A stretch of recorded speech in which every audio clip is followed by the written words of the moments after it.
Welcome everybody to Clearing the Air podcast. My name is Jay.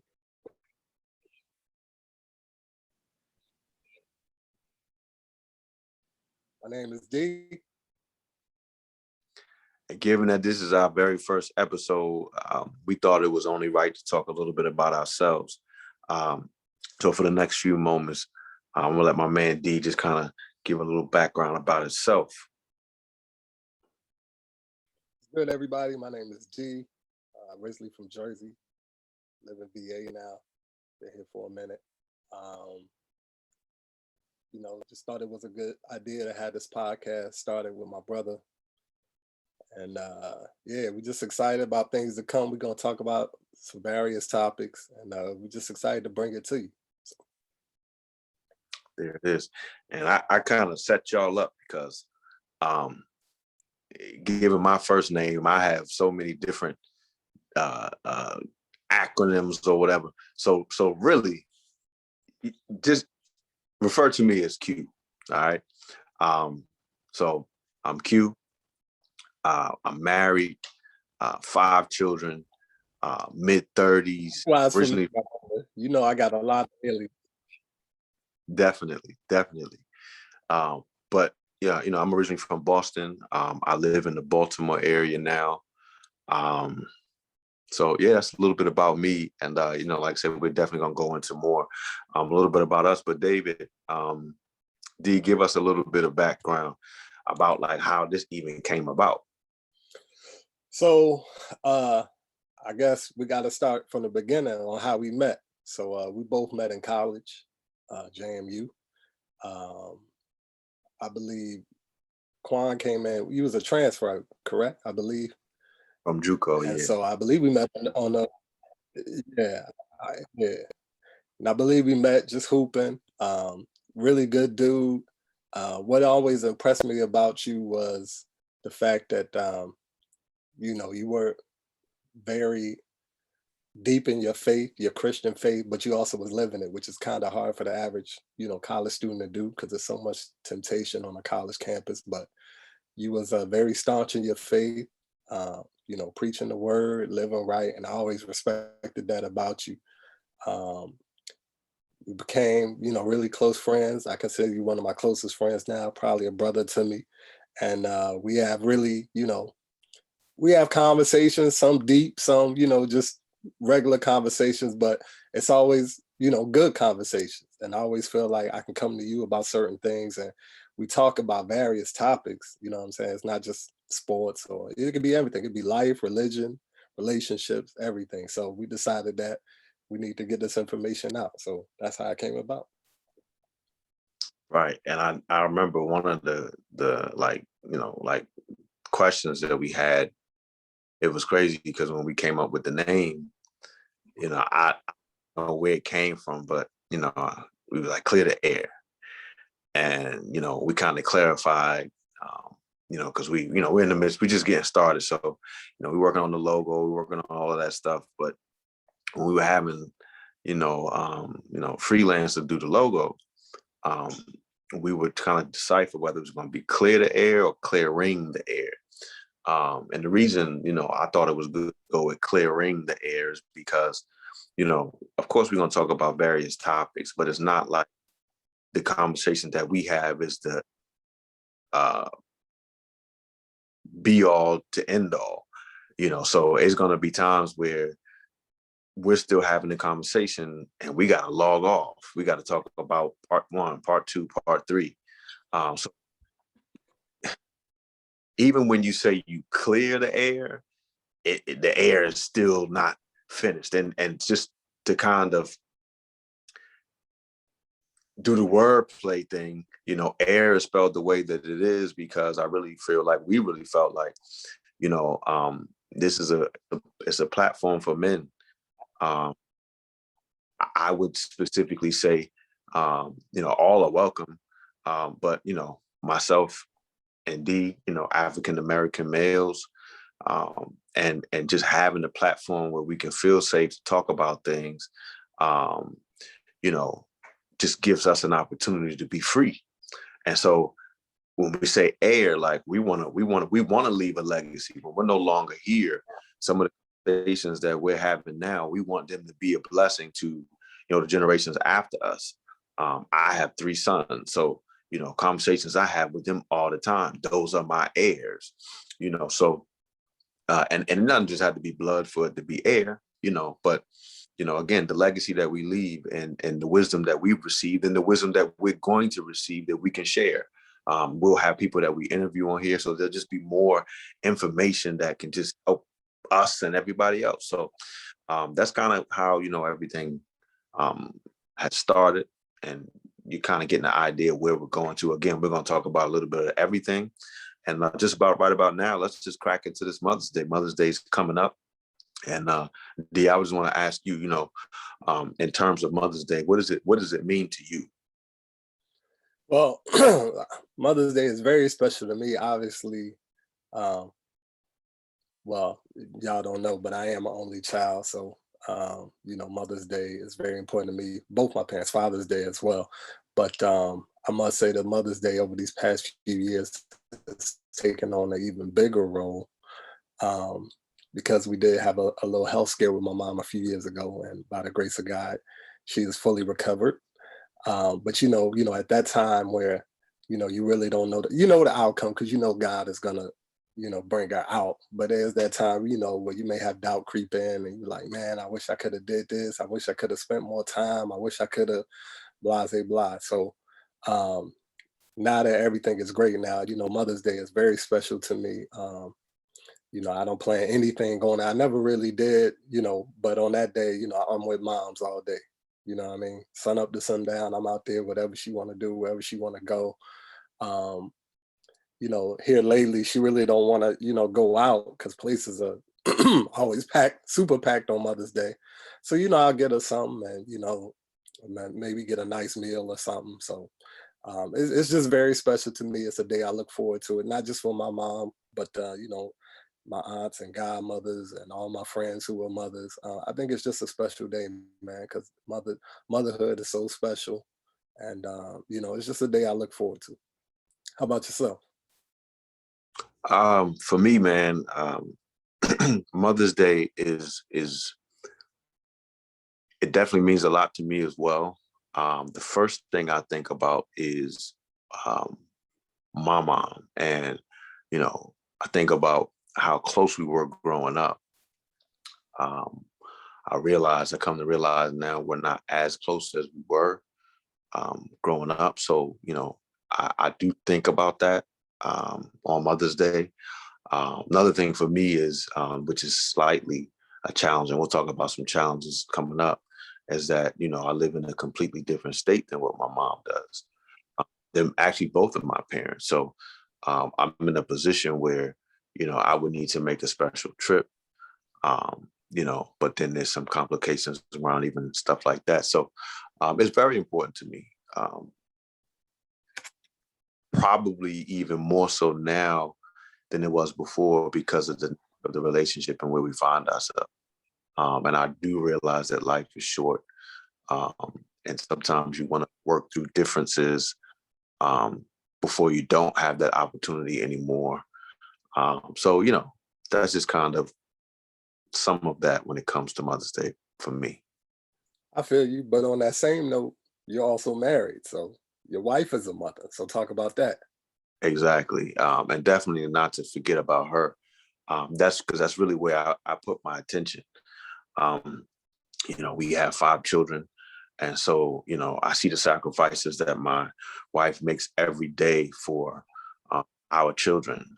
Um, and it's just a blessing to see because, you know, really and truly, we try to celebrate her every day, every chance we get, try to recognize some things. There's some things that we may get into later on when it comes to that, especially when we start talking about children that, my wife went through before I came along.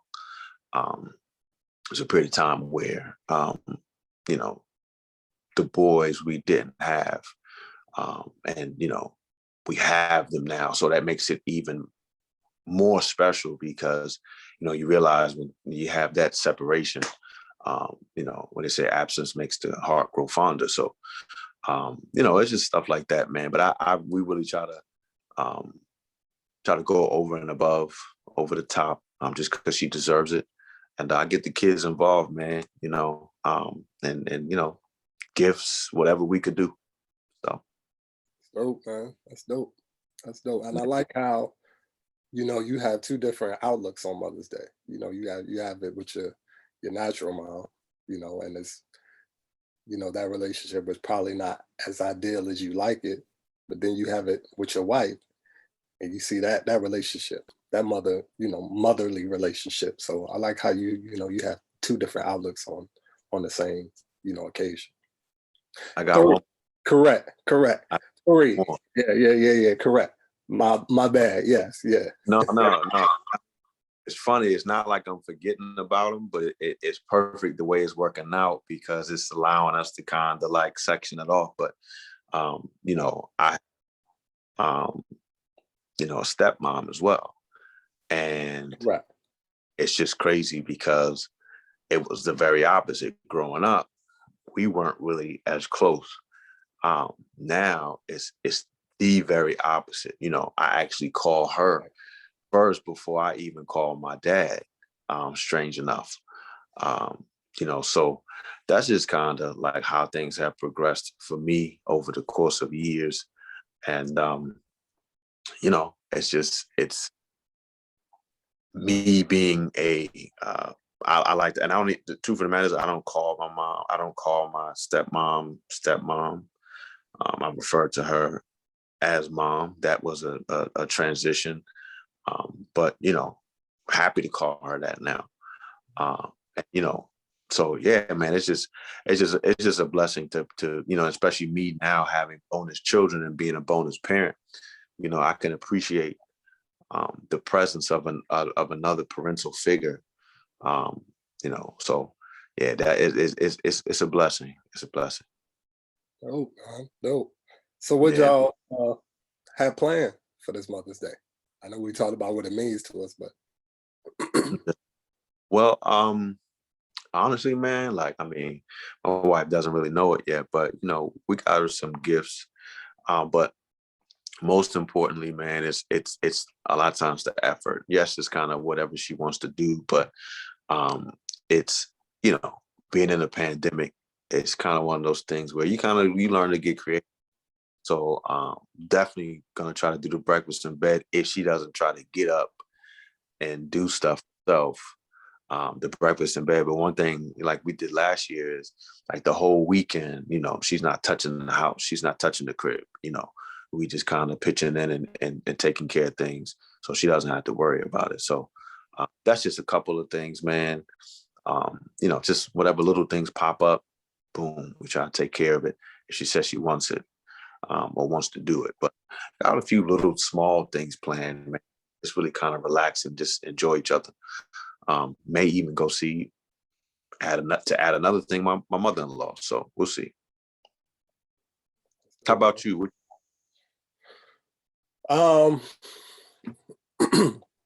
Well, unlike you, my parents they do live in the same state. They're about 45 minutes away from me, so definitely a manageable trip. Um, I already got my mom some flowers, card, all that stuff. I may go out there Saturday night just to be out there. That way I could just wake up early in the morning, do what we need to do. We do have church, on the teleconference. So do that, church in the morning, Sunday school, all that stuff. Then after that, kind of whatever she wants to do, man. We do have a nice meal planned, some lobster and shrimp and all that stuff, some of her favorites. And that's about it for right now. But whatever she wants to do here lately, she wants to maybe take like a drive, like a little trip. So we may take a drive up, through the mountains and stuff like that. But pretty much whatever she want to do, man. So that's about it for right now. That's cool, man. So we find ourselves in a very blessed position, if you ask me. There's some people. There are some challenges that exist with Mother's Day. What do you think are some challenges that may come with the whole idea of celebrating Mother's Day? Um, well, I mean, you named a couple. One definitely is distance. You know what I Yeah. mean? Um, if your mom doesn't live close to you, in another state. Two, um, man, if your mom isn't no longer here, you Yeah. know, I know we know, you know, few people that Mother's Day is not a great day for them. You know what I mean? Because their mom is no longer around. So, and then, that third one might be you might not have that ideal relationship with your mom. So you may not really look forward to Mother's Day. You may not, I think those are probably the biggest three. Um, you know, yeah, I mean, I'm blessed to, not really have none of those issues. You know what I'm saying? So I'm definitely just trying to take advantage of it as much as I can, man. As much as I can. So I don't take it for granted at all, man. I don't. So So that just makes me think, I I mean, we probably could talk about this so much. I think the loss of a mother is probably outweighs both of those other situations. Um, because, we could talk about distance, but that's kind of planning a trip or, with, how we're doing things and how, with the pandemic has hit, you know, um, you have technology that can connect you as best possible. But the other thing too is, even with having a bad relationship, so to speak, or it not being ideal, there's still that option that I could hit a phone, I could send a text message, I could send an e-card, I could do all of those different types of things. But when there's a loss, the best you have is the gravesite. The best you have are memories from previous. So, we both basketball guys.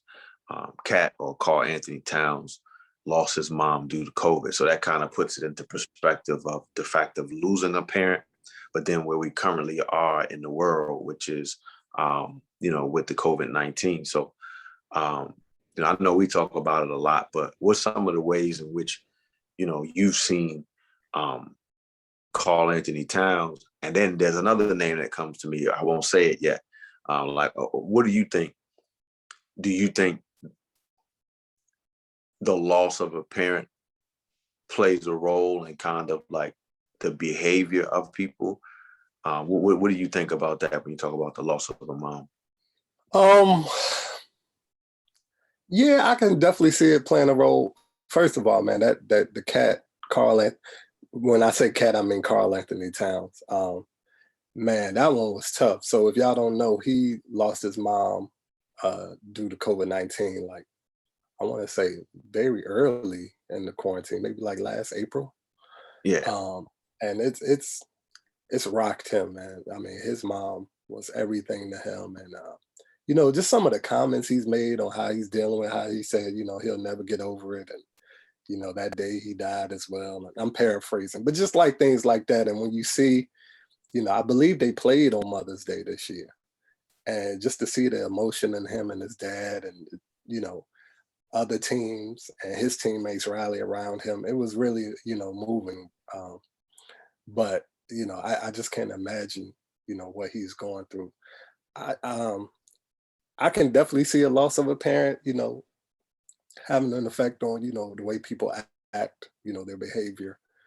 Because you can kind of see it if the parent is still alive, but maybe not hasn't been in their life, how they kind of lash out and do things like that. So I could just imagine if the parent was no longer here at all. Um, you know, I, it's tough, man. It's tough, man. Like I said, a few years ago, I didn't know if I was going to be in that position, and it tore me up. It tore me up, man. It tore me up. And like I said, by the grace of God, it's fully recovered, fully healed. And truth be told, one of the things I asked God at that time. I said, God, if you give me another chance, you know, um, to make it right, I won't take it for granted. And not saying I was not a bad kid, by far. I wasn't. I always loved my mom, honored my mom, cherished my mom, always.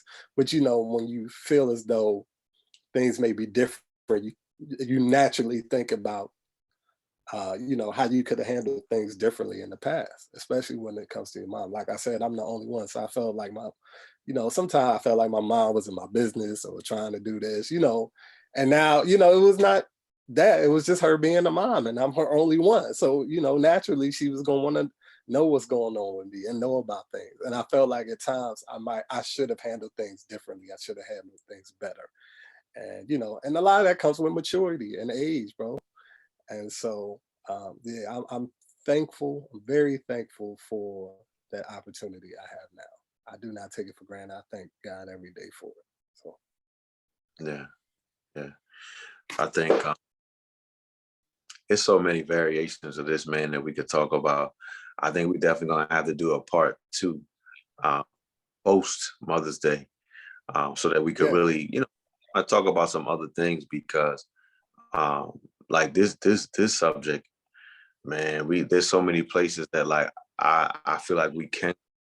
Um, so I think we've kind of scratched the surface on this first episode. We've talked about, you know, ourselves and, why this even came about. I guess, as we can say in closing, there are a lot of people doing podcasts. We didn't get into it for the wrong reasons. We got into it because we feel like, you know, uh, being able to clear the air, or as we are clearing the air, other people will be blessed by it. Again, we don't have all the answers, but you know, we would like to be a resource of knowledge, wisdom, and I think sometimes being able to talk things out helps you to deal with some of the concerns that you may not have dealt with or thought important enough to deal with. And I mean, I think we can clearly say that, while our mothers are alive, giving them their flowers is what we should do. I just think sometimes coming to those roadblocks, um, it's kind of like, how do I give flowers when there is a strained relationship? How do I get flowers when, I need reconciliation, um, with you and from my past that were done? Because, as a parent, you're going to make some mistakes, and just to touch on two things you said, moms, oftentimes they're single parents and they're doing it all on their own, trying to do the best they can do. And just it can be tough, but again, being able to try to take advantage of the time that we have now is very important. And just like Mother's Day can't really be celebrated only on one day, we really can't have one conversation about mothers and think we've really done much or, shed any wisdom. So I think next time, man, episode 2, we should really kind of go a little deeper into some things, um, and just people we know that have different situations with their moms. I might go into more things, but we'll talk about things, man. And I think, I think sometimes when you have the tough conversations, that's where the growth and the wisdom comes from. So, listen, man, I think it's been a great first episode. Again, Clearing the Air podcast, episode 1 with Q and my man. So, um, God bless you guys. We're going to see you next time. yeah. One more thing before we go, bro. One more thing before we go. Yeah, yeah. These NBA playoffs are starting up. We going to talk about that. Oh, yeah. Yeah. We definitely going to talk about that. I know Oh, we yeah. gonna get heavy into the parents and all that, but we gonna throw some sports up in there. Oh, yeah. Oh, yeah. Well, Memorial Day weekend is coming up. So that's going to be like playoff time, I believe. Yeah, So that's heavy playoff time. And we're gonna talk about Memorial Day, everybody plans and what we got planned. So we got a lot to talk about. We excited to bring it to y'all, man. We so excited to definitely, bring it to y'all. definitely. Listen, man, y'all stay tuned. Again, we're not just going to be a regular, ordinary podcast. We're going to dive into all kinds of things and talk about things that sometimes we might not want to bring up or haven't brought up in years, or that we only talk about with real close friends, but we're going to put it out in the open. And, hey, just stay tuned. God bless you guys, and we'll see you here next time. Peace.